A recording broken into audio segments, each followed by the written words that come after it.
எல்லா அபார்ஷன்ஸும் early trimester நம்ம சொல்லுவோம் லெஸ் தென் 8 வீக்ஸ்லயே. வணக்கம், நான் மருத்துவர் கவிதா, ஐவிஎஃப் ஃபேக்டர்ஸ் கோயம்புத்தூர்ல இருந்து. ஒரு குறும்பதி ஒரு ஃபியூ மந்த்ஸ் பேக் நம்மகிட்ட ஒரு கப்பல் ரீச் ஆயிருந்தாங்க. ஃபீமேலோட ஏஜ் வந்து 36, மேலோட ஏஜ் 40.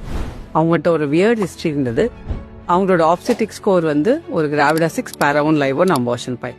அவங்களோட பாக்குறப்போ ஃபர்ஸ்ட் பேபி நல்லா நார்மலா கன்சீவ் ஆயிருந்ததுக்கு அப்புறம் அவங்க ட்ரை பண்ணியிருக்காங்க. எல்லா அபார்ஷன்ஸும் ஏர்லி ட்ரைமஸ்டர் நம்ம சொல்லுவோம் லெஸ் தென் 8 வீக்ஸ்க்குள்ளேயே ஆயிருக்கு. ஃபர்ஸ்ட் நம்ம அவங்களை கவுன்சிலிங் பண்றப்போ அவங்களோட பேசிக் இன்வெஸ்டிகேஷன்ஸ் கொஞ்சம் பண்ற மாதிரி இருந்தது.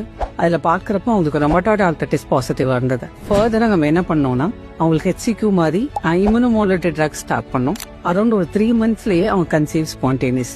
அதுக்கப்புறம் அவங்களோட இம்யூனோமாடுலேட்டட் ட்ரக் நம்ம அப்படியே கண்டினியூ பண்ணி அதுக்கேற்ற மாதிரி ஃபிராக்மெண்ட் மாதிரி இன்ஜெக்ஷன்ஸ் போட்டுட்டு அவங்களுடைய பிரெக்னன்சி கண்டினியூ பண்றதுக்கு ஹெல்ப் பண்ணோம். Now she delivered a boy baby of about 1.1 kg. நன்றி.